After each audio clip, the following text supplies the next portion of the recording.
Hello guys, कैसे हैं आप लोग सभी। मैं सूरज फिर से एक बार स्वागत करता हूं आपके ही अपने यूट्यूब चैनल हिंदी विद सूरज में। तो दोस्तों, जैसा कि आपने थंबनेल देखा है और थंबनेल देखने के बाद ही आप इस वीडियो में आए होंगे, है ना। तो ये थंबनेल किस पे बेस्ड है, क्योंकि हमने कई बार ऐसा होता है, या कई बार नहीं, हमेशा अधिकतर क्या होता है कि हम लोग जब तैयारी कर रहे होते हैं तो हमारे मन में एक प्रश्न चल रहा होता है कि हम जिस चीज़ की तैयारी कर रहे हैं उसके लिए हम किस पुस्तक का चयन करें, ठीक है, कौन सी पुस्तकों से पढ़ें, किस पुस्तक का चयन करें। तो दोस्तों, अगर आप ये वीडियो पूरा देख के जाते हैं तो मैं गारंटी से बोल सकता हूँ कि आप एक अच्छी बुकों का चयन करेंगे अपनी लाइफ में, और अपने एग्ज़ाम को आप अच्छी तैयारी से सफल कर सकते हैं। तो सबसे पहले देखो, हमारा प्रश्न क्या है कि हम तैयारी कैसी कर रहे हैं। यूजीसी नेट की तैयारी कर रहे हैं जैसे कि, ठीक है। यूजीसी नेट की सबसे पहले अगर आप तैयारी कर रहे हो तो आपको अपना सिलेबस का पता होना चाहिए कि आपका सिलेबस क्या है। जैसे कि मेरा वहाँ पे मैंने चार्ट लगाया हुआ है दीवार पे, तो मेरा अपने चार्ट में सारी यूनिटें लिखी हुई है। जैसे कि यूजीसी नेट में 10 यूनिटें होती हैं, लेकिन 10 यूनिटों में से भी आपको ये देखना है कि पिछले पेपरों में किस यूनिट से कितने ज़्यादा क्वेश्चन बन रहे हैं। अब ये आपको पता कैसे चलेगा कि आप अभी तो आपको ये भी नहीं पता ना कि किताबें कौन सी पढ़नी है, क्या पढ़नी है। तो तभी जाके आप क्या कर रहे हो कि आप किसी से राय ले रहे हो, क्योंकि आपको उस चीज़ का पता नहीं है।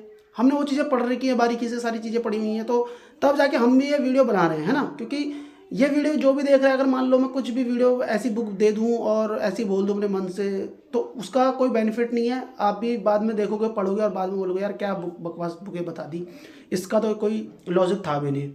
तो दोस्तों, यूजीसी नेट के लिए कोई भी एक बुक का आपको नाम नहीं ले सकता कि एक बुक पढ़ लो और आपका काम बन जाएगा। ऐसा हो ही नहीं सकता, ठीक है। 2018-19 से पहले जरूर था ऐसा कि आप सरस्वती पांडे पढ़ लो और प्रीवियस ईयर पेपर यूथ की या फिर प्रतियोगिता साहित्य किसी चीज़ की भी लगा लो आप, और आपका काम बन सकता था। लेकिन 2020 मतलब 21-22 वाले जो पेपर है, 22-23 के पेपर जब तुम देखोगे तो तुम देखोगे कि 5वीं यूनिट के बाद से पोर्शन कितना चेंज हुआ है, कितना अपडेट हुआ है। उसमें बहुत सारी चीज़ें चेंजिंग हुई है दोस्तों, चेंज हुई है। और उसमें क्या चेंज के कारण हमें क्या करना है, इस चीज़ पे वीडियो है ये, और आप वीडियो देखोगे तो आपको पता भी चलेगा कि आपने किस बुकों का चयन करना है। देखो, मैं आपको सबसे पहले एक पुस्तक दिखा रहा हूँ जो कभी मेरी फेवरेट हुआ करती थी, आज भी है वैसे, सरस्वती पांडे और गोविंद पांडे। हिंदी भाषा और साहित्य का वस्तुनिष्ठ इतिहास। सरस्वती पांडे जो यूजीसी नेट की तैयारी कर रहा है, उसको कोई सा भी हो हिंदी साहित्य वाला, उनको ये बुकों का नाम याद होगा जरूर से, और वो आपको बताएंगे ये बुक बहुत अच्छी है। ये बुक फर्स्ट टाइम जो पढ़ रहा था उसको बहुत दिक्कत हो रही है, क्योंकि ये सारी वन लाइनर में है, सारी, मतलब कि कहने का मतलब है, इसलिए मैं एक ही चीज़ बोलता हूँ कि सीधी बात नो बकवास। इसमें ये चीज़ें हैं, है ना, कि मतलब पॉइंट टू पॉइंट बातें बोली गई है, कुछ भी डिटेल्स ज़्यादा डिफाइन नहीं है, ठीक है। लेकिन अब क्या हो रहा है कि हमें एग्ज़ाम के लिए भाई सारी चीज़ों का पता होना चाहिए, ठीक है। तो ये बुक एक अच्छा माध्यम है, पहले थी, लेकिन इसके बाद भी अब हमें बहुत सारी चीज़ों में ऐड करना है। देखो, ये एक अच्छी चॉइस हो सकती है, लेकिन मैं लास्ट में आपको बताऊंगा कि सबसे बेहतरीन बुक कौन सी लगी मुझे। जैसे कि ये बुक है, आप उसके बाद जैसे रामचंद्र शुक्ल का इतिहास बेस बनाने के लिए स्टार्टिंग में, शुरुआत में, वैसे हिंदी साहित्य का दूसरा इतिहास बच्चन सिंह का भी आता है, या फिर सरल इतिहास भी आती है एक पुस्तक, वो भी पढ़ सकते हैं, बेस बनाने के लिए बहुत बढ़िया। तो रामचंद्र शुक्ल का इतिहास हिंदी से, इससे क्या होगा कि आपको एक बुनियाद जैसी आपको पता चलेगी कि वास्तविकता क्या थी, कैसे पढ़ना था, क्या पढ़ना था, उस समय पे क्या चीज़ें थी। क्योंकि इन्होंने एग्ज़ाम को क्रैक करने के बेस पे नहीं बनाई है, ये क्या है, ये एग्ज़ाम को क्रैक करने के लिए बनाई है, ठीक है। एग्ज़ाम के पैटर्न को देखकर बनाई हुई है, ये एग्ज़ाम के पैटर्न को देख कर नहीं बनाई थी। जो वास्तविक रूप में चीज़ें थी उसको बिल्कुल विस्तार पूर्वक से लिखा था रामचंद्र शुक्ल जी ने। और सेम ऐसी ही पुस्तक, देखो मैं तुम्हें एक और बुक दिखा रहा हूँ आपको मैं एक चीज़ बताऊंगा, एक मिनट। ये दो बुकें हैं, जैसे कि ये रही नगेंद्र, ये नगेंद्र की पुस्तक है। तो नगेंद्र में भी काफ़ी अच्छा मैटर है। देखो, मोटी बुक है लेकिन मैटर बहुत अच्छा है। इसके दूसरे तीसरे पेज से ही पहला प्रश्न बन रहेगा यूजीसी नेट का, इस पेपर में भी 2023 में दूसरी तीसरी लाइन से ही क्वेश्चन बन रहेगा था, ठीक है।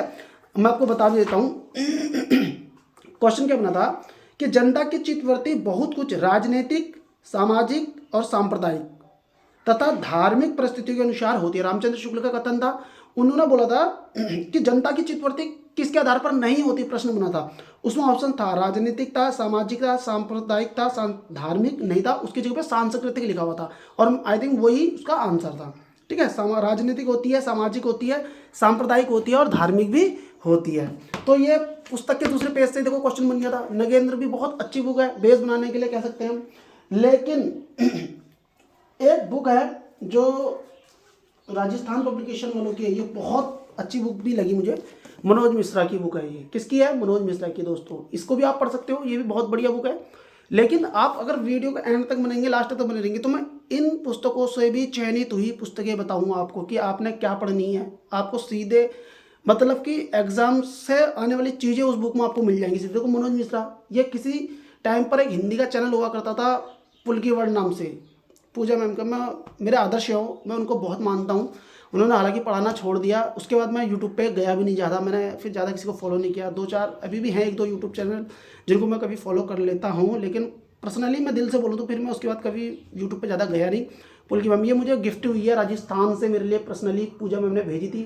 30,000 सब्सक्राइबर है उनके इस समय पे भी, उन्होंने मुझे गिफ्ट की थी है, ठीक है ना। वो अच्छा मानती थी मुझे, मेरी बात भी हुई थी उनसे फ़ोन में कई बार। तो मुझे राजस्थान से उन्होंने मुझसे बोला कि तुम्हें कौन सी बुक चाहिए, तो मैंने ये वाली बोली थी कि मनोज मिश्रा की दे दो मैम, क्योंकि वो बोलती थी कि मनोज मिश्रा की बुक बहुत अच्छी, तुम पढ़ना। ये हमारे यहाँ पे मिल नहीं रही थी, तो फिर उन्होंने मुझे ये राजस्थान से गिफ्ट की हुई थी।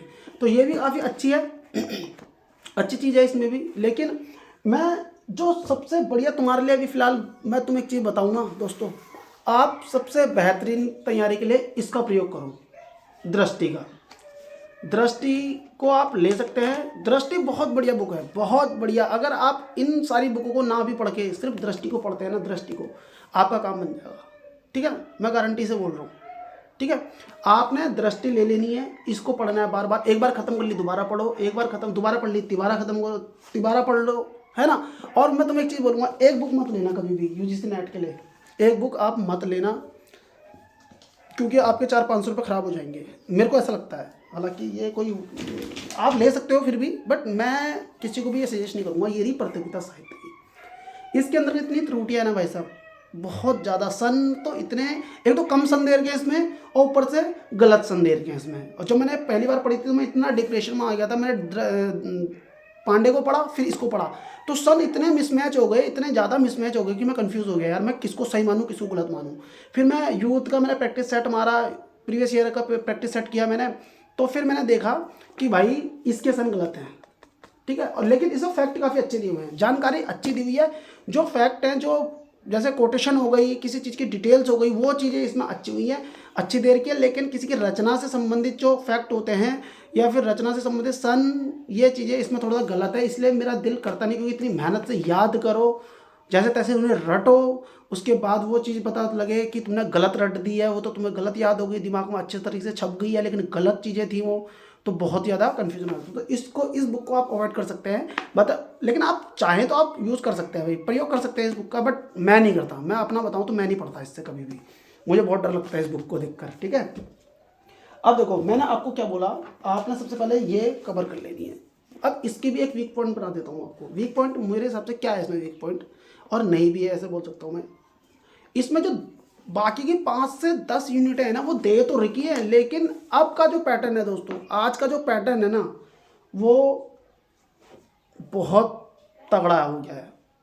उसके लिए आपने क्या करना है, आप पीडीएफ का सहारा ले सकते हैं, किसी यूट्यूब चैनल का सहारा ले सकते हैं, है ना, या फिर आप व्यक्तिगत या वस्तुनिष्ठ, मतलब ऐसे कह सकते हैं कि आप व्यक्तिगत रूप से भी उन पुस्तकों का चयन कर सकते हैं, आप खरीद सकते हैं। अब वो खरीदोगे तो आपको बहुत महंगी पड़ जाएगी। जैसे अभी देखो कुछ दिनों में मेरा वीडियो आने वाला है, मैं बुक्स लेने वाला हूँ, सारी बुकें ले लूँगा ये। लेकिन दिक्कत क्या है ना, आप विद्यार्थी हो तो आप इतनी सारी बुकें नहीं ले सकते। मैं भी विद्यार्थी हूँ, बट मुझे ऐसा लगता है कि आगे आके हम प्रोफेसर ही बनेंगे, तो पढ़ना सब कुछ ही है, तो फिर ले लेते हैं। लेकिन कहीं ना कहीं आर्थिक समस्याएं आ जाती है, इतनी सारी पुस्तकें हैं, कम से कम 5वीं यूनिट के 6ठी यूनिट से 10वीं यूनिट के अंदर कम से कम 40 से 45 बुकें बैठ जाती है हमारी दोस्तों। तो उतनी बुकें लेना मान ले तो बहुत बड़ा एक हो जाता है कि यार पढ़ेंगे भी नहीं, पढ़ भी पाएंगे नहीं, पढ़ पाएंगे। 40 बुकें, इतनी बुकें हमने ले तो ली, क्या होगा हमारा क्या नहीं होगा हमारा, है ना। तो यकीनन सबसे अच्छा तरीका है कि उन यूनिटों को आप किसी यूट्यूब चैनल से भी कवर कर सकते हैं, है ना, या फिर किसी से पीडीएफ के थ्रू पढ़ सकते हैं आप लोग। और आप अपना चैनल भी सब्सक्राइब कर सकते हैं, अगर मैं हो सके तो उनमें ज़रूर डालूंगा, क्योंकि अभी तो मैंने वस्तुनिष्ठ क्विज की शुरुआत ही की है। हिंदी इतिहास का चल रहा है अभी, तो इतिहास लेखन से संबंधित वस्तुनिष्ठ चल रहा है मेरे, आदिकाल, फिर भक्तिकाल, फिर रीतिकाल, है ना, फिर हम आधुनिक की तरफ को भी बढ़ूंगा मैं। तो दोस्तों मैं आपको फिर बता रहा हूँ, आपने क्या करना है, मैं आपको बता देता हूँ। अगर दिख रही हो यहाँ पे पुस्तक, तो एक मिनट, आप क्या लेंगे, एक यूथ टाइम्स का प्रैक्टिस सेट लेना, ये सबसे ज़्यादा ज़रूरी है तुम्हारे लिए। इसको लो और इसको जितने बार, एक बार लगा दिया दोबारा लगाओ, दोबारा लगा दिया तीसरी बार लगाओ, तीसरी बार लगा दिया चौथी बार लगाओ, और चौथी बार लगा दिया तो पांचवी बार लगाओ। कहने का क्या मतलब हुआ इससे, प्रैक्टिस बार बार करते ही रहो, प्रैक्टिस बार बार करते रहो। अगर तुम्हें लगता है कि यार ये तो मैंने बहुत बार कर ली, रट गया बार बार, तो मैं तुम्हें बता देता हूँ, ये लो प्रैक्टिस सेट के लिए आप इसका उमेश तिवारी की पुस्तक है, इसको प्रैक्टिस सेट में प्रयोग कर सकते हैं आप। अगर आपने फिर भी इसको लगा दिया है तो मैं तुम्हें बता देता हूँ प्रैक्टिस सेट के लिए एक और बुक लो। फिर देखो ये रही पुरनचंद टंडन और मुनीष शर्मा, इसको लगा सकते हो। अब तुम्हें लगता है कि भाई ये भी मैंने कर दिया है, तो फिर आप ये टीजीडी पीजीडी हर राज्यों के हुए व्याख्याता जो एग्ज़ाम होते हैं, प्रोफेसर वाले जो एग्ज़ाम होते हैं सैट के होते हैं, उनके लिए इनका प्रयोग कर सकते हो। इसको लगाओ बार बार। तो प्रैक्टिस करना बहुत ज़रूरी है भाई, जो भी आप पढ़ रहे हो बार बार प्रैक्टिस करते रहो, बार बार प्रैक्टिस करते रहो। तो बाकी की यूनिटें के लिए भैया 5 तक की यूनिटें तो आप इससे कवर कर लेंगे आराम से, आराम से हो जाएगी आपकी कवर। जितना एग्जाम में बनता है मैं गारंटी से बोल रहा हूँ, इससे बाहर नहीं बनता, ठीक है। बहुत कम चांसेस होते हैं जो बाहर चले आता है। बाकी की देखो इससे पढ़ोगे, फिर इतनी सारी प्रैक्टिस मारोगे तो कई सारे नए क्वेश्चन उस किताबों से भी मिल जाएंगे आपको, और बाकी का मैटर इसी का बहुत ज़्यादा हो जाएगा आप लोगों के लिए, काफ़ी है इतना। और बाकी जो 5वीं 6ठी के बाद जो यूनिट है मैंने उसको बोला आप यूट्यूब का सारा लो।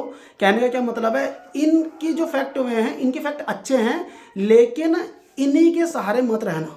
6ठी यूनिट, 7वीं यूनिट, 8वीं यूनिट, 9वीं यूनिट, 10वीं यूनिट, इनके लिए आप सोचो कि हम पतली सी पुस्तक पढ़ लेंगे हर किताबों में, क्योंकि 2018 से पहले ना इनसे बिल्कुल छोटी छोटी चीज़ पूछी जाती थी, पात्र ये चीज़ें।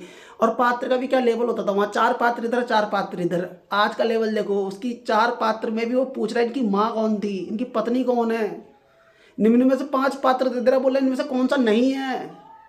एक ही रचना दे देगा, इनमें से 5 में से नहीं है बोल रहा है वो। तो आपको उसका सारा पता होना चाहिए, डिटेल्स सारी पता होनी चाहिए। मतलब एक एक रचना को आप उनका सार पढ़ते हुए चलेंगे दोस्तों, तब जाके कहीं आपका एग्जाम क्रैक हो पाएगा। मैं फर्स्ट पेपर का नहीं बना रहा हूँ, फर्स्ट पेपर के लिए भी अगर मैं देखूँ तो फर्स्ट पेपर का भी कलेक्शन पूरा पड़ा हुआ है मेरे पास। मैं फर्स्ट पेपर का दिखा दूँ आप लोगों को, तो ये देखो सबसे बेहतरीन बुक लगती है मुझे केवीएस मैदान। केवीएस मैदान की तरफ कोई नहीं जाएगा तो मुझे पता है, सब लोग जाएंगे किसकी तरफ, ये रही देखो दृष्टि वालों की। दृष्टि वाले की तरफ नहीं जाओगे तो भैया देखो फिर से देखो, मैं तुम्हें बता देता हूँ कहाँ गई वो बुक, अभी मुझे दिख नहीं रही है, यहाँ पे दिख नहीं रही है। वो तीसरी बुक भी पढ़ी है फर्स्ट पेपर के लिए, है ना। तो मैं तुम्हें एक ही बात बोलूँगा, आपके पास यदि पैसे हैं ठीक ठाक है तो आप और बुकों का, उसके साथ आप नगेंद्र ले सकते हैं, नगेंद्र के साथ आप दृष्टि को प्रयोग कर सकते हैं। दृष्टि ले लो और सरस्वती पांडे और गोविंद पांडे ले लो। मेरे हिसाब से तो सरस्वती और गोविंद पांडे, सरस्वती पांडे ले सकते हो आप, बहुत बढ़िया बुक है दोनों। और उसके बाद आपने क्या करना है कि जो बाकी की यूनिटें हैं उनको स्किप नहीं करना है आपने, उनको बिल्कुल स्किप नहीं करेंगे। 6ठी यूनिट, 7वीं यूनिट, 8वीं 9वीं यूनिट, मतलब एक एक विधा को बारीकी से पढ़ के चलेंगे, ठीक है। एक एक विधा जो भी लगी हुई है, जैसे कोई अगर हम बात करते हैं नाटक है, जैसे अंधेर नगरी है, भारत दुर्दशा लगा हुआ है, चंद्रगुप्त स्कंदगुप्त लगी हुई है ना, ध्रुव सामनी है, अंधा योग, सिंदूर की होली, आधे अधूरे, आषाढ़ का एक दिन, कई सारी ऐसी नाटक हैं। मैं तुम्हें ऐसे बता रहा हूँ, बकरी हो गया, एक और द्रोणाचार्य हो गया। तो इनका सार आपको पता होना चाहिए, बिना सार के आपका एग्जाम क्रैक नहीं हो सकता। सार के साथ आप बिल्कुल बारीक से पढ़ेंगे, क्योंकि प्रश्न पूछने का लेवल बहुत तगड़ा बन चुका है दोस्तों। अगर आपको वीडियो अच्छी लगी तो प्लीज़ वीडियो को लाइक करेंगे, चैनल को सब्सक्राइब करेंगे और एक प्यार सा कमेंट जरूर कर देना दोस्तों, ठीक है। मैं फिर से बोल रहा हूँ, दृष्टि आप ले लेंगे, सरस्वती पांडे ले लो और यूथ टाइम का प्रैक्टिस सेट, ये 3 बुकें आपने पढ़नी ही पढ़नी है। और बाकी आप चैनल को मेरे सब्सक्राइब भी कर सकते हैं, वहाँ से क्या हो सकता है कि आपको वस्तुनिष्ठ क्विज इनके सारे मिल जाएंगे, क्योंकि इनके नोट्स मैंने बनाए हुए हैं। इन सारी बुकों से मैंने नोट्स बनाए हैं और नोट्स से भी क्विज बनाए हुए हैं, ठीक है। वो क्विज भी मैं आपको प्रोवाइड कर दूंगा। टेलीग्राम में भी मेरे क्विज बने पड़े हैं, टेलीग्राम का भी चैनल में बहुत जल्दी कर दूंगा मैं उसमें, और उसके लिए भी मैंने बहुत सारे क्विज अपने तैयार करके रखे हुए हैं। आदिकाल, भक्तिकाल, रीतिकाल, इन सब के क्विज भी मैंने बना के रखे हुए हैं, वहाँ भी आपको दिक्कत नहीं होगी। तो आशा करता हूँ ये जानकारी आपको अच्छी लगी होगी। अगर आप तैयारी कर रहे हो तो आप इस चीज़ को ज़रूर एक्सेप्ट करोगे कि जो भी कलेक्शन मैंने बताया वो काफ़ी अच्छा है। और अगर आप मान लीजिए एकदम तैयारी कर रहे हैं, शुरुआती दौर पे हैं, तो आपके लिए कलेक्शन बहुत बढ़िया रहेगा। क्या रहेगा, मैं फिर से बोल रहा हूँ, दृष्टि पढ़ लो, सरस्वती पांडे पढ़ लो, यूथ टाइम कंपटीशन पढ़ लो, और जो 5 6ठी यूनिट के बाद जो बुक्स लगी हुई है ना दोस्तों, तो उनके बारे में आप थोड़ा थोड़ा जो मैं आपको बोल रहा हूँ उन सारी रचनाओं का सार एक एक बार ढंग से पढ़ के जाना, मतलब कि हवा में उनको पढ़ के मत जाना, अदरवाइज एग्जाम नहीं निकलेगा। क्योंकि 50 से 60% पोर्शन आजकल 5 यूनिट से 10 यूनिट का पूछा जा रहा है। मैं पहले ही बता रहा हूँ आप लोगों को, पहले का टाइम था कि जब वो चीज़ें ज़्यादा बनती थी, अब नहीं बन रही है दोस्तों। तो आशा करता हूँ ये वीडियो अच्छी लगी होगी, और ये वीडियो अच्छी लगी है तो प्लीज़ दिल से एक कमेंट कर देना। Thank you.